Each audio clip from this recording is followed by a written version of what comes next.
Jeff Turiel is here with us tonight. You are a psychologist at Nashua High School. Would that be Nashua North? Nashua North, that's correct. What's your question tonight? I would like to address the crisis in Darfur. At this time, as many as 400,000 people have been killed. Millions or more are without food and shelter. If you were elected president, what role do you think the United States should play in addressing this terrible tragedy? Wolf. Yeah. I just was there. Go ahead, Senator. You know, we have to stop talking about it. A lot of talk goes on about it.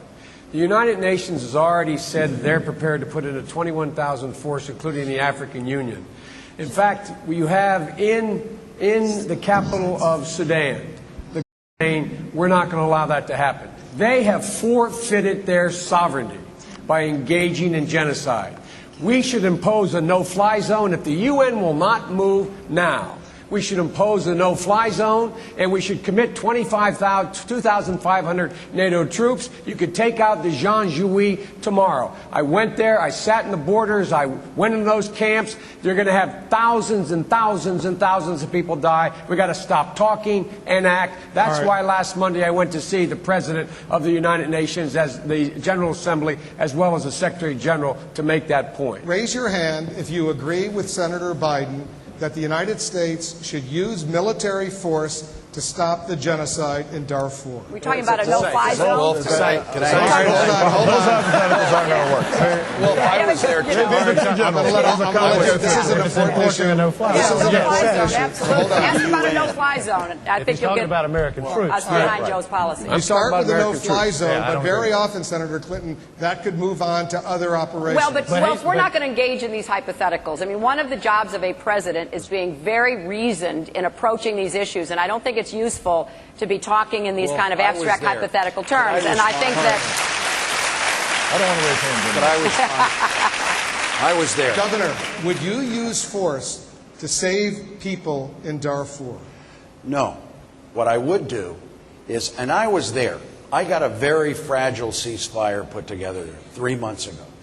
And we made things a little better. I went with the Save Darfur Coalition. This is what I would do.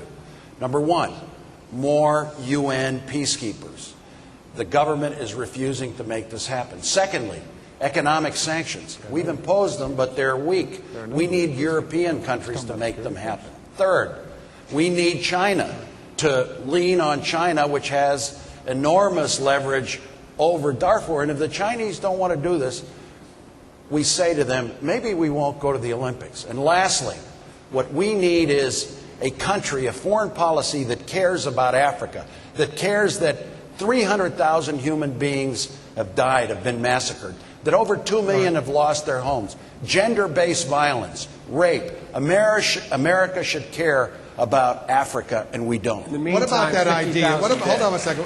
What about that idea, Senator Dodd, about possibly boycotting the Beijing Summer Olympic Games if China doesn't use its influence to stop the genocide in Sudan? I think that goes too far, Wolf. Here, look, this is a major issue. There are ways of dealing with this.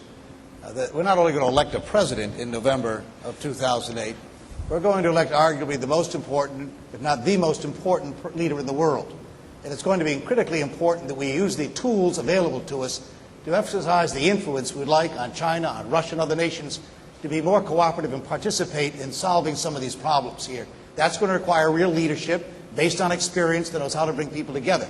Certainly reminding the Chinese of the importance of this issue, utilizing those tools and available to us. But the idea that you'd go in and stop the Olympics from happening, I don't think gets you there. I think there's more likely to delay the kind of influence and support China ought to be providing. Senator Edwards?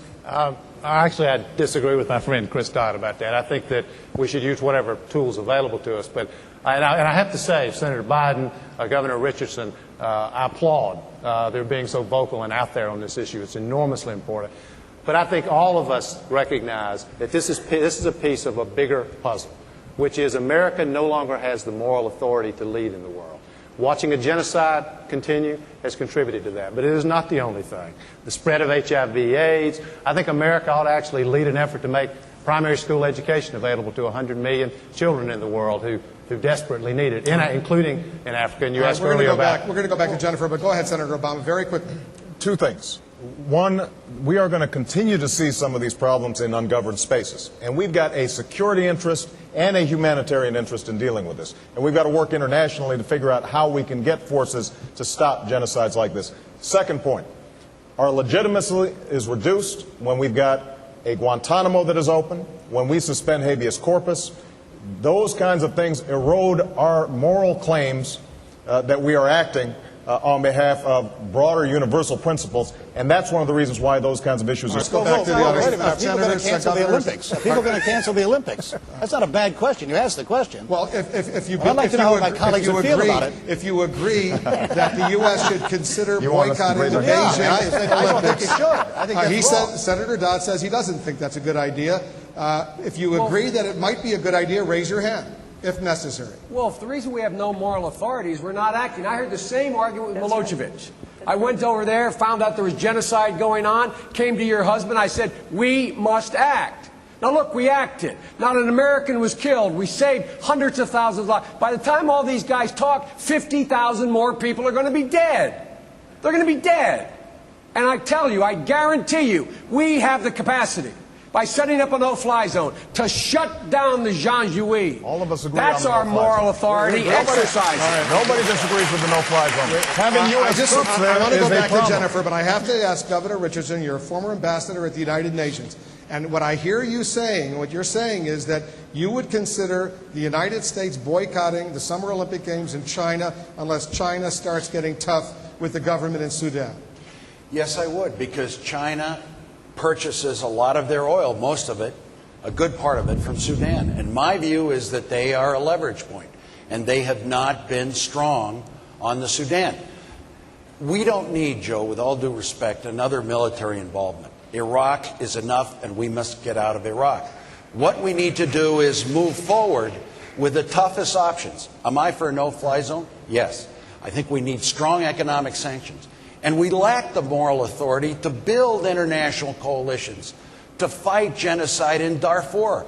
We should shut down, I would, his first day as president, I would shut down Guantanamo. I would shut down Abu Ghraib and secret prisons. That is the moral authority that we don't have. Hold on one second. The audience is anxious for